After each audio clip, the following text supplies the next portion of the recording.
गोदान रेस्टुरेन्ट बानायबाय माबेयो फुलबारि बे जायगाया फुलबारि बेयावबो जिरायग्रा बैयावबो जिरायग्रा दायो फुलबारियाव रेस्टुरेन्ट बानायबाय बिथांनि नै मालिका बिराद माहाजोनलै बिराद खर'बो दंथाय बिराद उदैबो गोदोरनि बाब बिराद माहाजोन फैसायानो क्रल दङ बिहा बिराद माहाजोन बिथाङा फुलबारियाव रेस्टुरेन्ट बानायबाय आरो सोरबाफोराबो बेरायनोबो हागोन जानुवारि डिसेम्बर जानुवारि फेब्रुवारियावबो बहुद मोजां कमप्लिट नुजोबगोन दायो जाथ'वाखै आरो नोंथांमोना सोरबा जुदि बेरायनोब्ला बे फुलबारियाव रेस्टुरेन्टआव बेरायनो हागोन जानायाबो फैसानिखा थाखा फैसाल' लागोन बेबो चावमिन मोनजागोन पक'रा मोनजागोन गासैबो ओंखाम मोनजागोन गासैबो बेदर सावनाय मोनजागोन गासैबो मोनगोन बिथाङा बे फुलबारियाव गासैबो बेरायनोबो हागोन नोंथांमोना जुदि बेरायनो गोसो जादोंब्ला बे फुलबारियाव बेरायनो हागोन दे दा बेफोरखौ जायगाफोरखौबो मोजां बानायबाय हादों नै दा सेंग्राफोराबो बेरायनो फैदों नै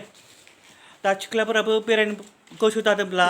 बेरायनोबो हागोन सेंग्राफोराबो बेरायनोब्लाबो गोसो जादोंब्ला बेरायनो हागोन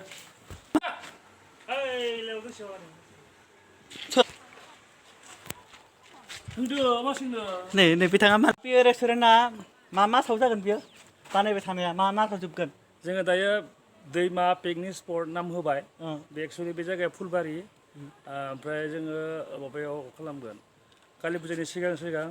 जों हायो माने बे हटेलखौ रेस्टुरेन्टखौ बनायग्रोनो नाजादों आरो पिकनिकलाय दानिफ्राय नोंसोर जानो हागोन फैनो हागोन मोजां जायगा खुला जायगा गोबां मानसिफोरा फैयो बिदि पिकनिक दैसानि नामा जाहैबाय दैमा पिकनिक स्पट बेवहाय बिसोरो ओंखामबो मोनजागोन बेदर संना जानोबो हागोन बन लाबोनाङा जोंनिया बनखौ जोंनियाव मोनगोन मात्र फैबानो जाबाय टेन्ट हाउस जोंनियाव मोनखागोन बे बेदर सावग्रा बुस्थुबो फिसा बेखौ जोंनियाव मोनगोन माने गासिबो मोनजोबो माने फैबानो जाबाय दाथ' बहुद मानसि फैयो आरो सोरबा गोजाननि सोरबा भारा रुम थानोब्ला मासो बानायगोन बेयो जाहैबाय माबायावसो बे बड'लेण्ड हेरिटेज एग्र' टुरिजिमावसो बे जायगा पिकनिक स्पट आरो बड'लेण्ड हेरिटेजआ बेलेग जायगायाव दङ आं दा खिथिगोन नोंनो जुदि नोंथांमोना बेयाव भारा थाग्रा गैया बेवहाय थाग्रा मोननाय नङा बेयाव थाग्रा गैया ओमफ्राय जोंहा बै बड'लेण्ड हेरिटेज एग्र' टुरिजिमनियावसो थाग्रा थागोन बेवहाय नोङो जानो लोंनो मोनजाजोबो गासैखौबो खिन्थु बेयाव थाग्रा मोननाय नङा बेयाव जागोन आरो लोंगोन बेयावबो गासिबो जाजोबगोन दे हाबायसै बिथांनि थाखाय साबसक्राइब खालामना हो बिथाङा गावनि बिसि गथ' गथायखौ फिसिनो हायाखै दाबो बेसेबां जानांगौ होननायमोन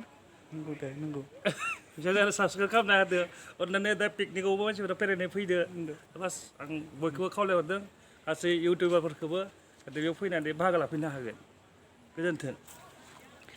जुदि नोंथांमोना इउटुबारफोरा बे जायगायावबो ब्लग बानायनो हागोन जुदि इउटुबारफोरा ब्लग बानायनो गोसो जादोंब्ला बे फुलबारियाव ब्लग बानायनो हागोन नोंथांमोना सोरबा फेमास खालामनोबाबो मोजां जागोन बेयाव जुदि नोंथांमोना फेमास नाबो साना जानो हागोन ना मा खालामग्रा बैयाव मा खालामग्रा बेयो फुख्रि बेवहाय ना दोनगोन गोदो नाखौ नोङो साननानै जानो हागोन आरो सावना जानो हागोन आरो नों बिदिखौ पसन्द जायो गोदोर 1 केजि 2 केजि नाखौ जों होगोन नोङो सानानै नोङो सावजानोबो हागोन आरो बेखौ जोंनो अर्डार होनानैबो संहोनो हागोन आरो दुगैग्रा बानाया बेयाव दुगैग्राबो दोङो जागोन दुगैग्रा आरो नायालाय नाबो थागोन नाखौ बेलेग जायगायाव बानायनोब्रा बे दुगैग्राया जों बुनायगोसो उनावहाय दुगैग्रा दैसा दोनखायो दैसा दुगैगोन दुगैनायनि फोथार लागोन नामा बेयाव फैसाथ' लानाय नङा गेटआव दाननायावसो लागोन मबेथिं बानायगोन गेट बानायगोन एकदम फ्रन्टआव बानायगोन आरो बैथिंलाय बैथिं बिथिं बेलेग बेनियाथ' गाव गावनि नोंनि गासिबो माया नोंसोरनियानो बैयो नङा बेलेगसो होयो बेलेगनि आरो नोंसोरनिया बेनो जुदि नोंथांमोना बे फुलबारियाव ब्लग बानायनो गोसो जादोंब्ला बेयाव ब्लग बानायनो हागोन माने जायगाया जाबाय बे कानपुरनि साहा कानपुर आरो कानपुर SSB는 사하러 간포라다 바이 클라하 SSB야 마이 사하 아르비 사하 बे हाजो खाथियाव कानपुरनि साहा बे जायगाया आरो जेनेबा फुलबारि नोंथांमोना जुदि सोरबा ब्लग बानायनो गोसो जादोंब्ला बे फुलबारियाव ब्लग बानायनो हागोन बिथांनि मालिकनि फन नम्बरखौ आं होना होनसै मालिकखौ फन खालामनो गोसो जादोंब्ला फन खालामनो हागोन नोंथांमोना सोरबा जुदि ब्लग बानायनो गोसो जादोंब्ला बे मालिकनियाव फन खालामना हरबानो जाबाय आं बेनि फन नम्बर होगोन जागोन दा माथो बेरायनानै नों माबायदि मोनखो आं मोजां मोनदों बेयाव जेनेबा हमना ला जों टाउननिफोर बायदि बिदि दावराव दावसि गैया आरो लोगोसे जेनेबा जोंफोर बेयाव सान्थि मोनसे मोनो बे हिसाबै आं मोजां नांदों बेयाव फैनानै आं गोसोखौ जोबोर गोजोननाय मोनदों आरो नोंथाङा दिनै बेयाव सफैबाय बेनि थाखाय नोंखौ सासे हामबाय होनो आङो जे नोंनि जुगेदि जेन गुबुनफोराबो मिथिदों बे जायगाखौ लोगोसे लैहोर लैहोर फैनानै बेयाव रंजाफैथों गोजोन लाफैथों नङा होमबा बेसेनोसै धन्यबाद नोंलाय मा खालामनो फैदों बेरायनो फैदों नामा आं बेरायनो फैदों जायगाखौ नायनानै मोजां नुबाय मोजांथ' थारमाने गोदोथ' बिदि गैयामोन सिगाङाव बिदि गैयामोन बिदि गैयामोन दायो माबायसा जाखो बेखौथ' बुंनो हाला दा बेखौ सोर मावदों बेखौबो जों बुंनो हाया दायो नुनानैथ' माने बेयाव फैथावथाव जायगाया ओरैबायदि आरो जायगा मोजां बानायदों सोर बानायग्रा सोर जों बेखौ बुंनो हाया मा मावनो सानदों खिन्थु बिराद मोजां नांदों जादों मोजां जागोन जानुवारि आरो जागोन डिसेम्बर जानुवारि फेब्रुवारि आरो जाबावगोननो आरो मावबाय थागोन बिथांमोना मावबाय हादों बिथांमोना मावनो हायोबालाय मावबायसै बिथांमोना जथेस्थ' खस्थ' खालामदों बिनि थाखाय बिथांमोनखौ जों हाजासे जों बिथां हामबाय होनो साबायखर होबाय आरो बिथांमोनखौ बेसेबांखिनि मावनानै मोनसे खुलुमनाय लाखौ आं खुलुमबाय पिकनिक जानाय मोनगोन नामा बिथिं जुदि नोंथांमोना बे फुलबारियाव सोरबा पिकनिक जाफैनो हागोन सोरबा पार्टि जाफैनो हागोन आरो रेस्टुरेन्ट गोदान बानायदों बेयाव नोंथांमोना फंबायमोना बेयाव मा खालामनो फैदों बेरायनो नोंलाय बेरायनो बेरायदों नोंबो बेरायनो फैदों औ बेरायनो फैदों मा गामिनि नोंसोरो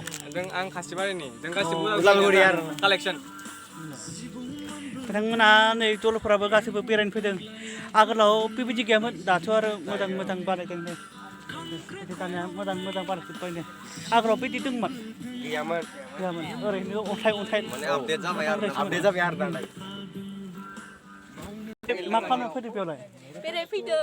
आरो नोंलाय बेरायनो फैदों बेरायनाया मोजां ना हामा बिराद मोजां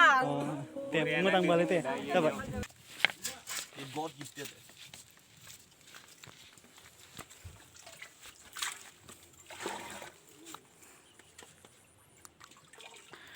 ये क्या कर रहे हैं हिंदी में बोलो कोई बात नहीं है हमें आप क्या करने आए हो यहाँ पे तो कैसा लग रहा है इधर இந்த இடம் நல்லா இருக்கு வந்து பாருங்க ரொம்ப அழகான இடம் என்ஜாய்மெंट பண்ணலாம் बहुत अच्छा लग रहा है यहाँ पे आके एक पहला इनिशिएटिव लिया गया है यहाँ पे बहुत अच्छा लग रहा है आके आप कैसा लग रहा है बस बढ़िया लग रहा है एकदम बढ़िया लग रहा है ना ठीक है चल भाई मैंने तमिल में 4 डायलॉग छोड़ा है इसको ভাল লাগিছে ইয়াতে ভাল লাগিছে আহি পিনে কিমান ভাল লাগিছে বহুত ভাল লাগিছে আৰু কিমান মানে এতিয়া আমাৰ ডেভেলপ হৈ আছে জেগাখিনি বাহিৰৰ মানুহ আহিব লাগে আমাৰ ইয়াত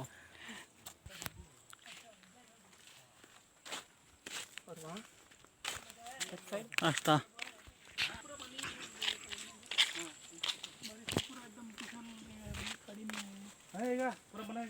बिथाङा नों बेयाव मा मा बानायगोन बेफोराव जागाया बेयाव बड'लेण्ड हेरिटेज एग्र' टुरिजम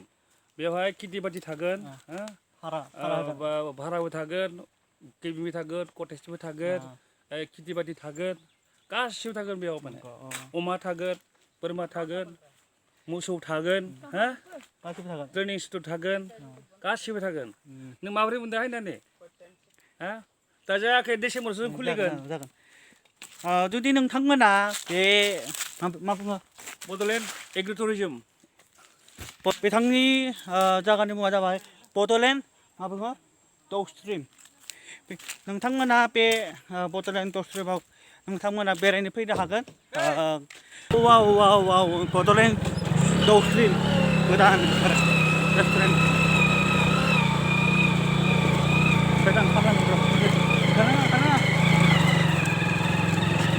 हाजो गोजौआव फैबाय नै वाव 와우 와우 와우 와우 와우 बेसे समायना दामाम वाव वाव वाव बेयाव थाग्रा न' बानायगोन बेयाव भारा होग्रा नों सोरबाफोरा भारा थाफैनोब्ला नैबेयाव बनायगोन ओमफ्राय बैसोरबो बनायगोन आरो सोरबो बानायगोन बैसोरबो बानायगोन थाग्रा भारा न' बानायगोन आरो बेयाव हाउस थाग्रा न' बानायगोन आरो बेयाव जुदि नोंथांमोना इउटुबारफोरा थाफैनो गोसो जादोंब्ला बेयाव थाफैनोबो हागोन माबा बानायगोन बियो जालांगोन आरो बे दायो बानायथ'वा लोगो जाथ'वा गोबावजोंसो जागोन आरो बे दायो गोबावजोंसो जागोन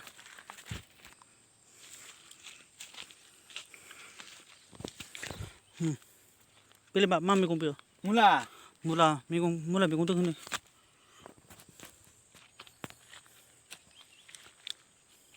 दावरायबो नुगोन आसाम नै वाव वाव वाव आसाम बेसे समायना बिराद मोजांनो वाव आसामा डेन्जार नुयो नै जोंनि 4 नाम्बार आमजिला बैयो हाथिगुलि टावार दङ आरो बिथिं थांबानो बरामजुलि आरो बिथिं थांबानो जों गामि नुगोन 4 नाम्बार आमजुलि सका मोनसे नुगोन नै आसाम वाव What a beautiful आंनि भिडिअखौ मोजां मोनोब्ला साबस्क्राइब खालाम आरो लाइक खालामना हो आरो कमेन्ट खालाम दे जय बर' हारिनि जय